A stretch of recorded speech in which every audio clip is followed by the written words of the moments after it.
Okay, I think I have starter problems. I went to do a compression test a while ago, and oh god, they were low, and this is turning over extremely hard.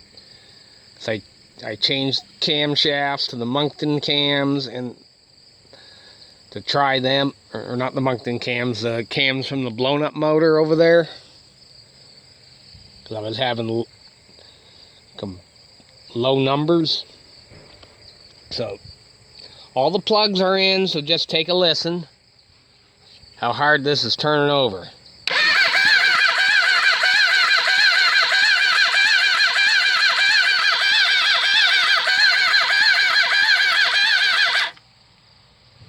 Hey, that's pathetic. It's either the starter and the way it's turning over hard. I hope it isn't, but it could also be the crankshaft or the connecting rod bearings, because the way that it's been turning over hard almost sounds like how what's left of that one was turning over when the bearings were going for the connecting rods before it blew up. So I'll pause you, I'll pull the starter, and we'll check the starter here in the open, and then I'll throw that other one on. I'm going to do this without the car running. Okay, that's the one that was on the motor. You can tell because it's got the cable.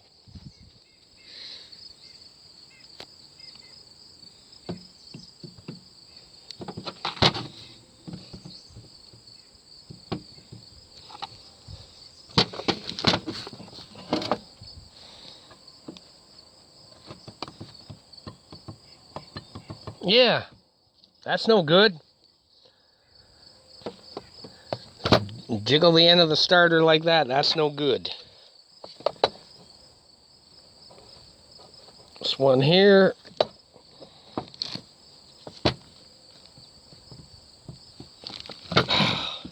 Sit still. Jesus.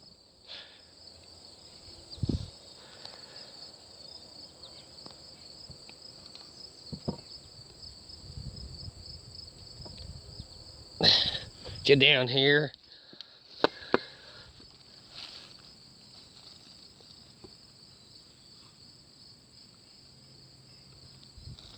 I can barely wiggle that.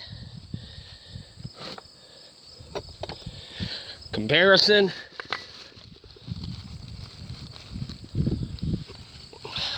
Fuck's sakes. Yeah. Okay.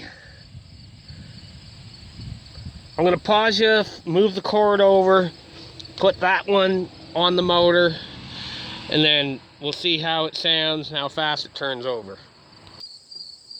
Okay, I changed the starter because this one is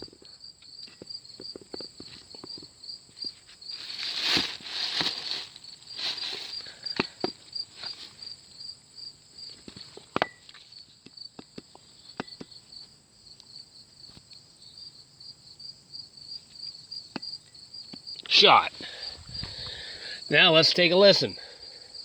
Car not running. No traffic right now.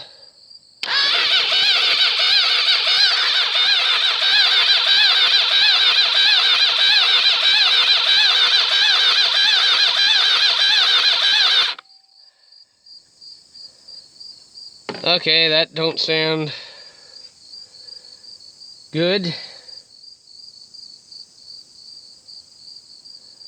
I'm gonna start the car and do that again.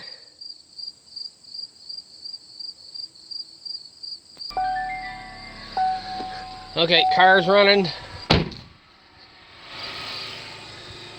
Kate, you're running. Starter's changed because bearings going in that one. If this still turns over hard, it's either because them cams or the connecting rod bearings are going.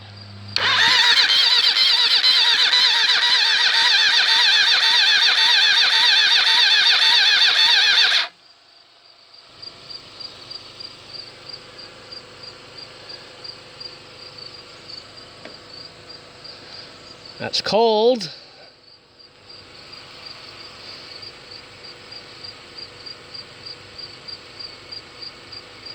It could also be the starter clutch too. I got another starter clutch, but I got to pull all that off to get at it. So that's been running for a minute. One more. Oh, for Christ's sake. Thought I felt a raindrop, so I might be done sooner than I thought.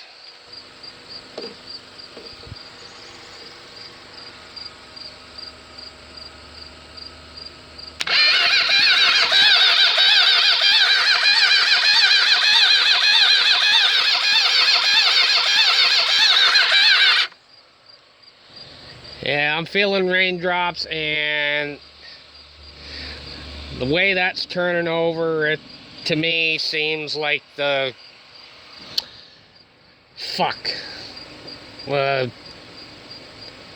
bearings in the lower end.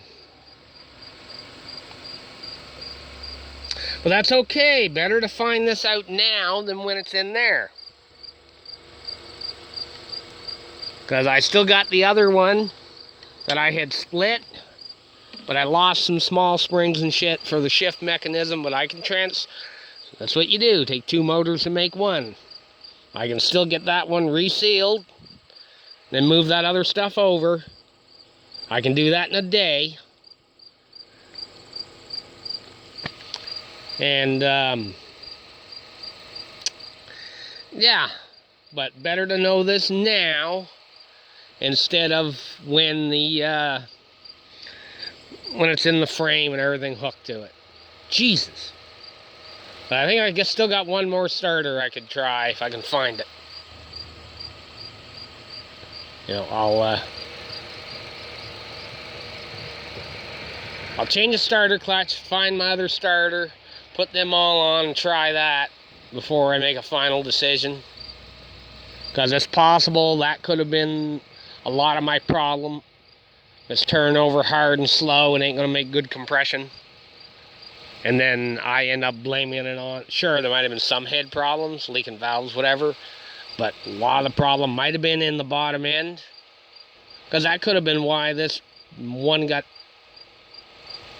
quit being run. Or pulled out of the frame, or whatever. Whereas that one, we took that one right out of the frame it was still in. And it was all inside. So, this one could have been sitting outside for years and had water and shit all get in it. Because I got a milking issue with the oil when it comes up to the top. And if that's happening, God knows what it did to any bearings without me even knowing. So, anyhow, this is what happens when you get used equipment sometimes. Anyhow, that's that. Enough for today.